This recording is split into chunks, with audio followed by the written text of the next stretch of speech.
So how does it work? Well, you've got two options. The first option is that. The second option is just to sell the ETF shares, and then because of this unique exemption, they have up until T+6 to actually create the shares they've just sold. So I sell you an ETF share in the case of excess demand. You've got it, but if I don't give it to you by T+3, there's technically a fail, but I'm actually allowed to not deliver it to you until T+6.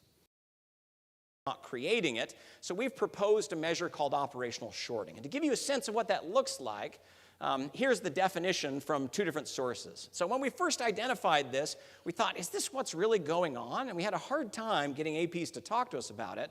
And then I stumbled across Jim McTagg's article here where he says, yes, this is exactly what's happening. Market makers, often commercial banks or hedge funds, create ETFs for their issuers by buying the securities that the funds are supposed to represent. But they've discovered they can make a predictable return, and I'd argue with that word predictable, but a return by delaying purchases and selling you non-existent exchange-traded fund shares that they will create later.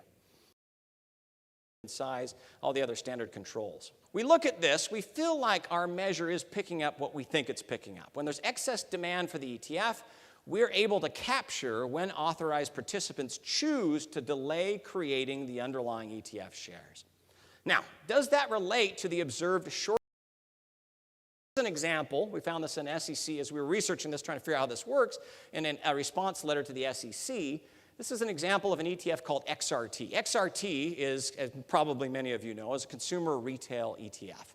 So if you have an opinion about consumer retail with the advent of Amazon, it's going up, it's going down, parts of it are going up, going down, this would be a place to manifest that opinion. So what we see, if we look at the shares outstanding, the actual shares created, 3 different points in time here: December 2011, March 31st, 2012, June 30th, 11 million, almost 13 million, 9.5 million shares of this ETF. At the same time, we can go to the 13F data and see, okay, for 13F institutions, how many shares of this ETF are being held?